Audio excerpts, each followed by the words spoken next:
Tuh yang dipanggil Khabib namanya Ba'lawi.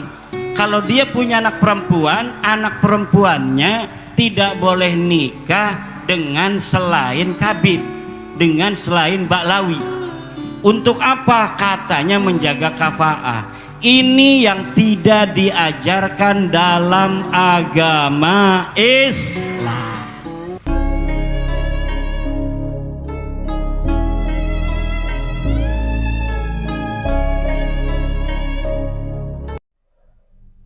Assalamualaikum warahmatullahi wabarakatuh. Pemirsa setia channel Bejo Dunya Akhirat dimanapun Anda berada, kita semua sudah menyaksikan cuplikan video bersama Kiai Imaduddin Usman Al-Bantani di Grobogan kemarin. Ini menarik. Apa yang disampaikan oleh Kiai Haji Imaduddin Usman Al-Bantani ini bukan rahasia umum lagi. Bahwa dalam tradisi, dalam ajaran ya, Bani Ba'alwi itu ada istilah kafaah. Kafaah itu tidak boleh perempuan Bani Ba'alwi itu menikah ke non Ba'alwi atau non Habib dengan alasan kafaah itu karena untuk menjaga nasab mulia baginda Rasulullah Muhammad SAW, itu alasan mereka. Dan ini bertentangan dengan syariat Islam.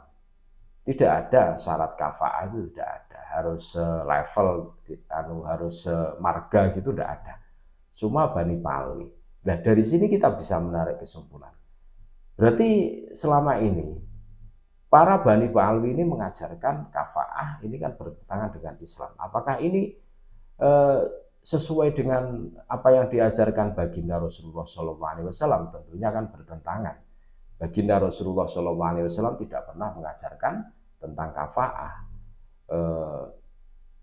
Putri beliau harus menikah dengan yang seterata dengan mereka. Nah ini loh yang harus kita tidak pernah. Kita harus tahu bahwa Islam itu tidak mengajarkan seperti itu.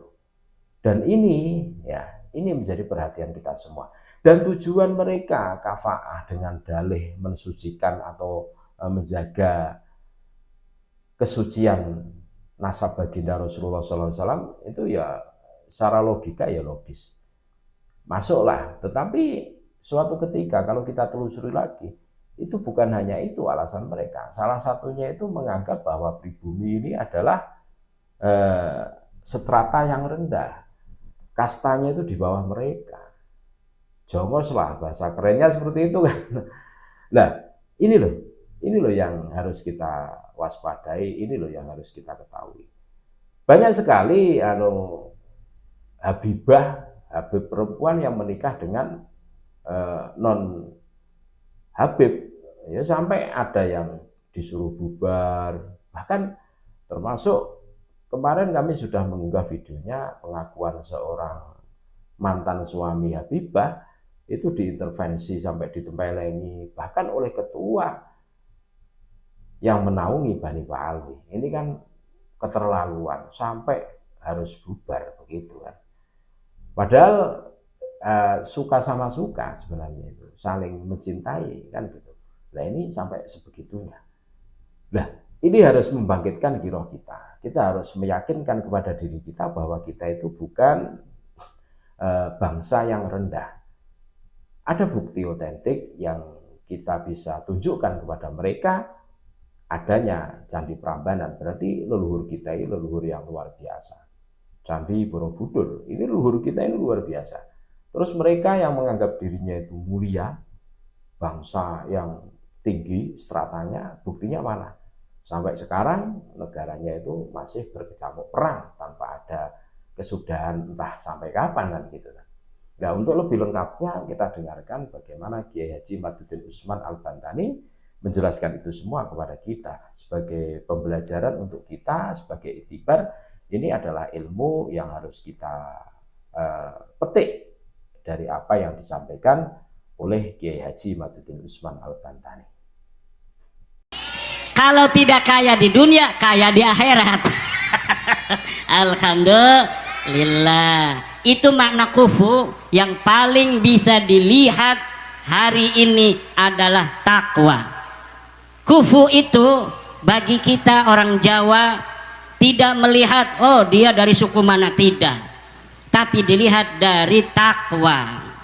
Beda dengan Baklawi. Kalau Baklawi, kalau dia punya anak Baklawiyah, dia tidak boleh Baklawiyah ini menikah dengan selain Baklawi. Tahu Baklawi? Itu yang dipanggil Kabib itu. Tuh yang dipanggil Kabib namanya Baklawi. Kalau dia punya anak perempuannya tidak boleh nikah dengan selain Kabib, dengan selain Baklawi. Untuk apa? Katanya menjaga kafaah. Ini yang tidak diajarkan dalam agama Islam. Kenapa katanya dia itu tidak boleh anak perempuannya dinikahkan? Karena kastanya tinggi. Diguyup pitik. Katanya orang Jawa kastanya rendah. Kasta rendah dari mana? Kita bisa membuat Borobudur, betul tidak? Kita bisa membuat Prambanan. Leluhur kita itu raja-raja besar yang menguasai Asia Tenggara. Brunei dikuasai oleh orang Grobogan zaman dulu. Malaysia dikuasai oleh orang Grobogan. Thailand, Selatan, Singapura, seluruh Nusantara dikuasai oleh keberanian prajurit-prajurit Majapahit. Di antara prajurit Majapahit diambil dari Jogja, dari Grobogan, Seragen, Klaten, Banten dan sebagainya. Itulah turunan-turunan raja dan panglima-panglima Majapahit, orang-orang Jawa yang hadir, yang lahir hari ini.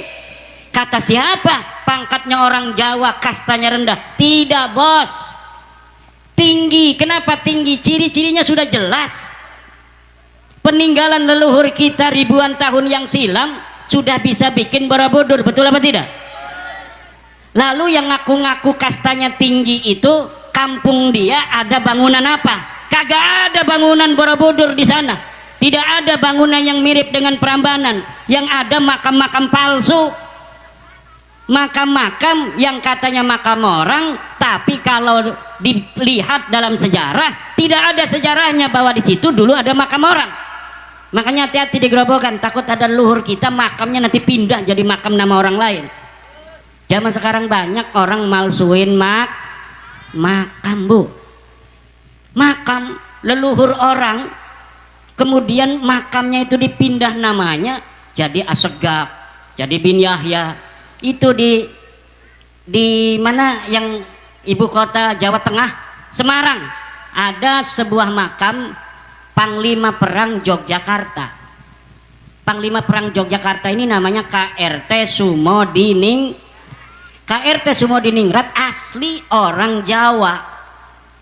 Dia ini bapaknya Jawa, dianya Jawa, ibunya Jawa, anaknya Jawa, keturunannya sampai sekarang masih ada orang Jawa semua.